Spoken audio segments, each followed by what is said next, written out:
Hey guys, welcome back to my channel. Rewind that. It's your girl, Miss K.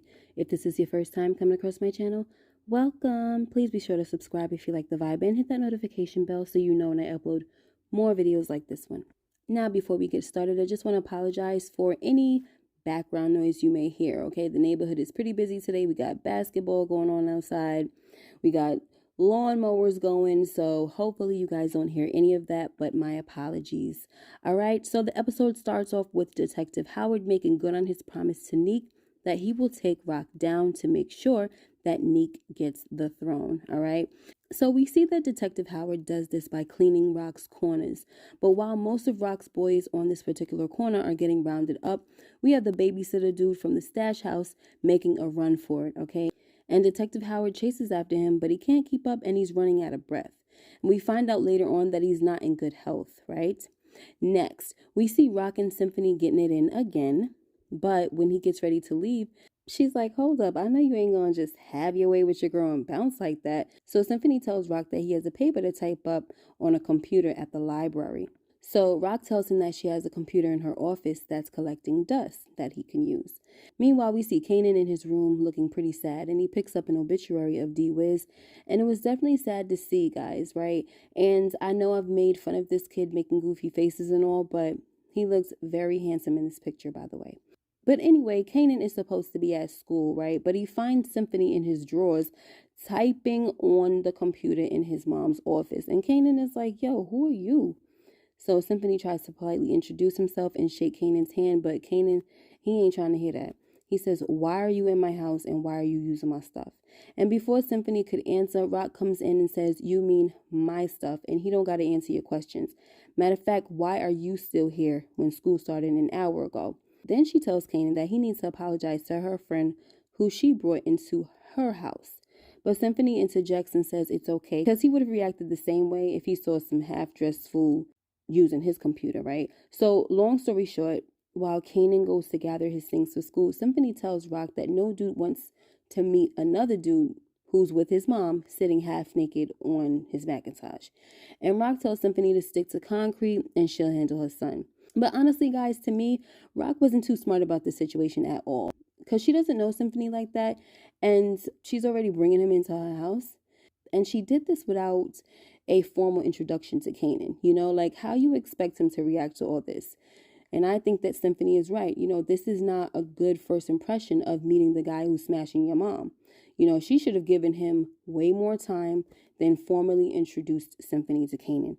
And then waited even longer before she started bringing this dude into her house. That's just my opinion, though. Anyway, when her and Kanan get in the car, he wanted to know, since when did she start letting dudes sleep over at the house? And her response is that she's an adult and she ain't got to explain nothing to him, basically. But I just don't think her son should be seeing things go down that way. Anyway, we also find out that Kanan's grades have been slipping, and it's most likely because he's going through it over D-Wiz.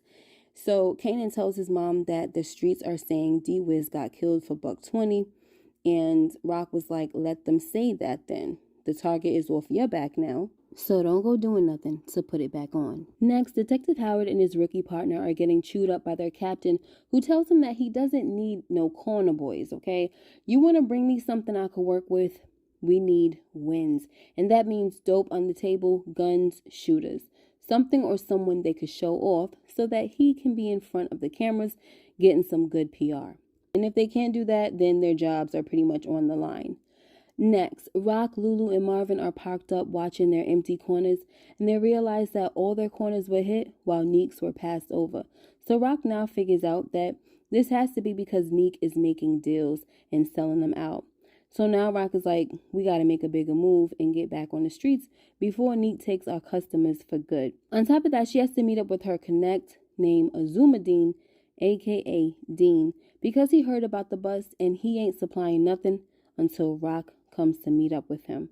So she goes to meet up with Dean at a church of all places where some elderly women are playing bingo, and she tells Dean that what happened was just the police letting them know that they were there. Nothing to worry about. But Dean says, and yet Neek's corners were untouched. So Rock says it just wasn't his day today, but it will be soon enough. That's when Dean tells Rock that since he supplies her and Unique's operations, he won't get in the middle of their disagreements. But Rock, who was keeping it cool, says, "Who said me and Neek having a disagreement? We good. And there's more than enough corners to go around." Then she tells Dean that she needs him to turn the faucet back on. And he tells her that sloppiness is the enemy of stealthiness. But Rock tells him that nobody's sloppy over here. So Dean decides to turn the faucet back on, but lets her know that if they have another situation like this, they're going to have to revisit their arrangement. Next, we find out that Detective Howard has leukemia and it's life-threatening. The doctor tells Detective Howard that he needs to reach out to family members to see if anyone is a match for a bone marrow transplant. He also needs chemotherapy.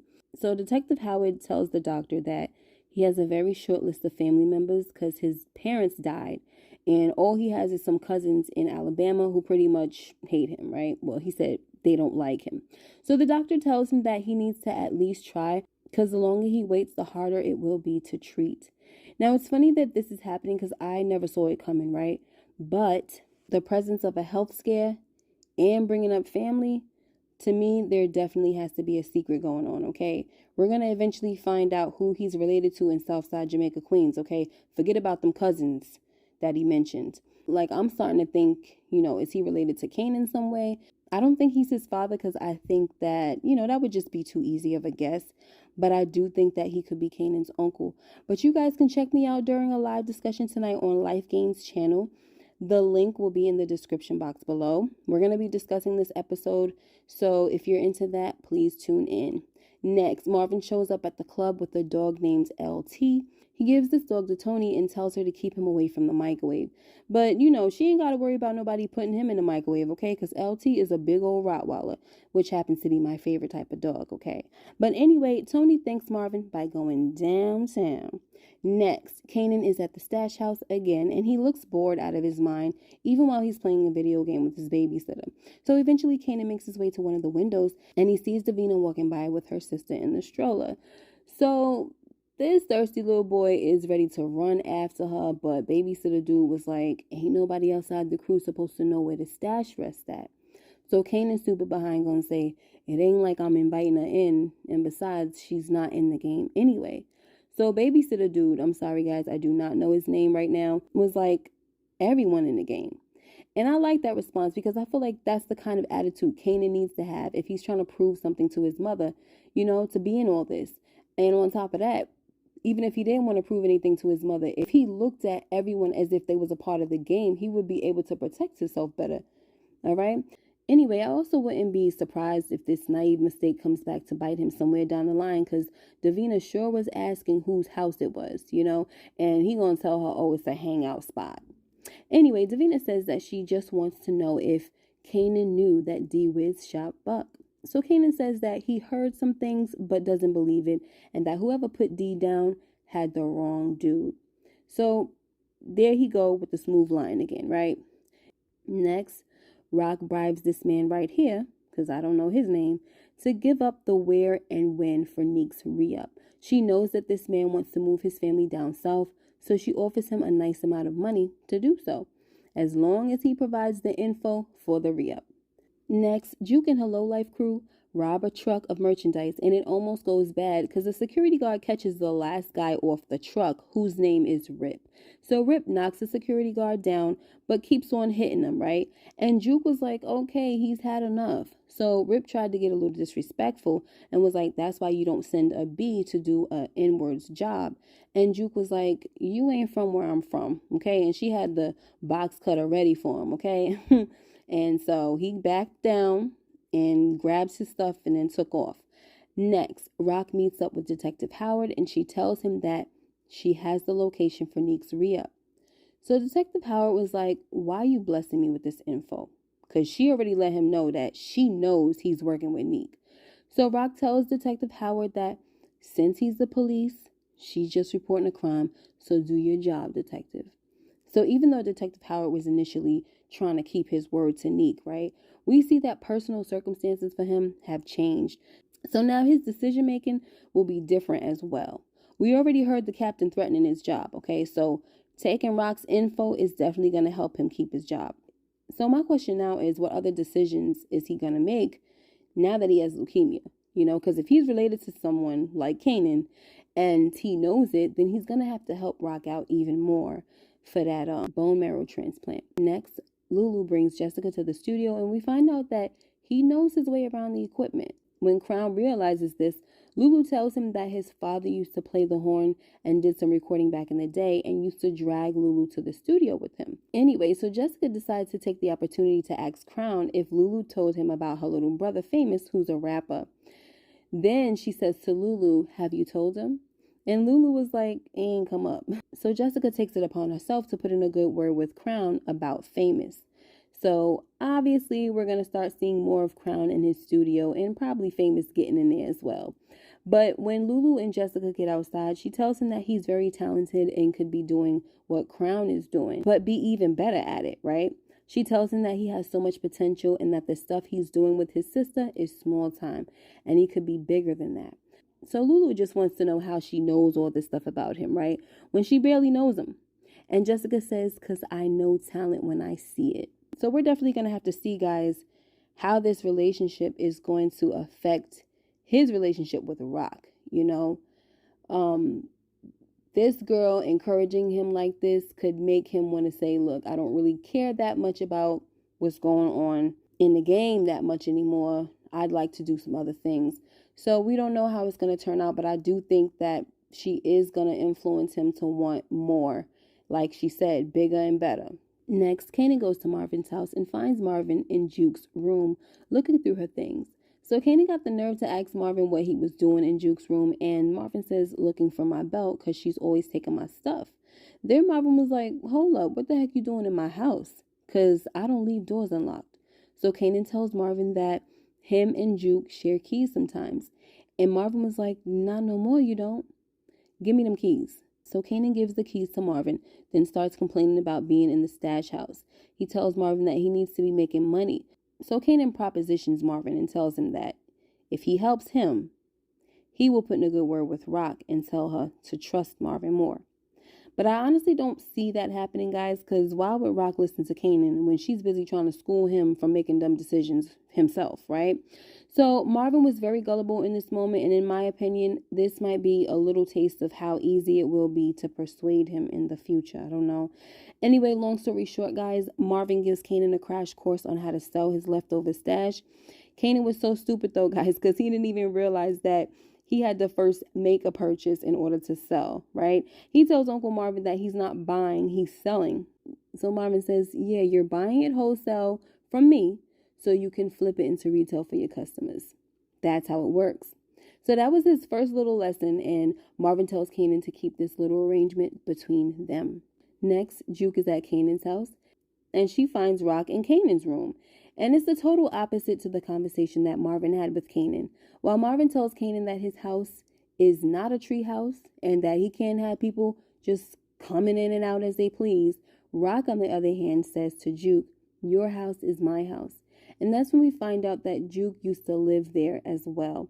And her and Rock used to have long conversations while being curled up on the couch. Anyway, Rock and Juke bond over the new loves in their lives, and Rock tells her that it's a good thing not to be ashamed of it, and they both deserve it. So when Juke says, "Please don't tell my dad," Rock was like, "I don't trust him with my business, so why would I ever trust him with yours?" And they both laugh about it, but I didn't like it. I just feel like however Rock feels about Marvin's foolery, that should be grown folks' business, okay? Keep that between you and your brother Lulu. It definitely shouldn't be something laughed about with his daughter, but again, that's just my opinion. But regardless, guys, I like this bonding moment between Juke and Rock.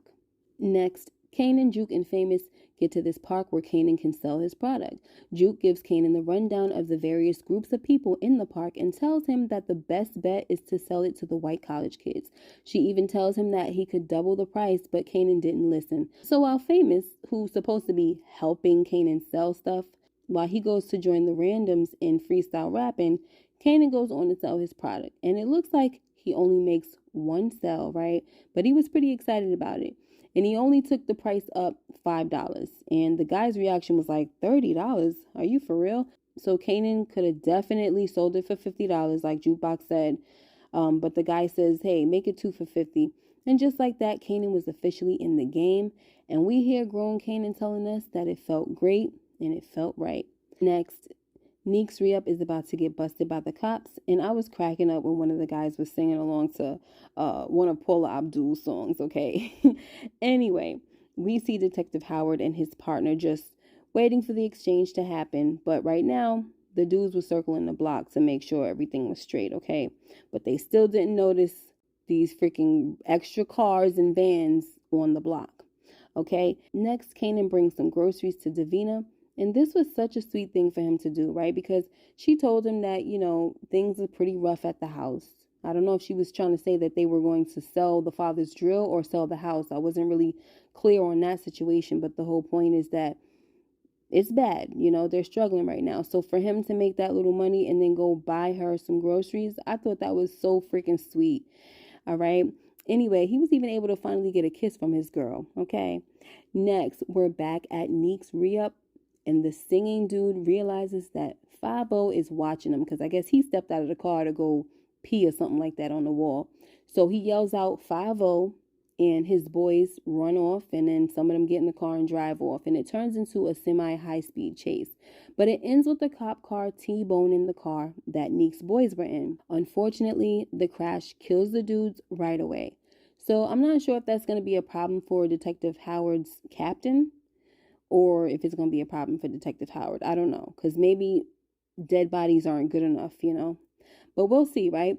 Next, Marvin and Lulu are parked up for a little while to make sure that Neek's corners are clean. And they were, guys, okay, because there was nothing to sell. So we also see that Neek is driving through the neighborhood and he sees that nothing is happening as well, right? So eventually he drives by Marv and Lulu and they stare each other down, okay? And I was like, oh boy, here comes some more drama. But anyway, guys, we get to the last scene with Rock and Kanan, who go to visit D-Wiz's mom, Mrs. Washington, and it's just a sad moment, especially for Miss Washington and Kanan, right? But we also get to see how snake-like Rock is, okay? I mean, she over here praying with the lady and comforting her when she's the reason her son is dead. And that's some dangerous stuff, okay? But that's how the episode ended, guys. Let me know what you guys thought about this episode. Make sure you like, comment, and subscribe if you haven't already. And hit that notification bell so you know when I upload more videos like this one. Also, remember that I will be live tonight on Life Gains channel, so you can hear a little more about my input and the rest of the gang's input on this episode. The link will be in the description box below. And that will be 9 p.m. Eastern Standard Time, okay? Until next time, you guys take care and be blessed, and I will see you in the next video. Bye-bye.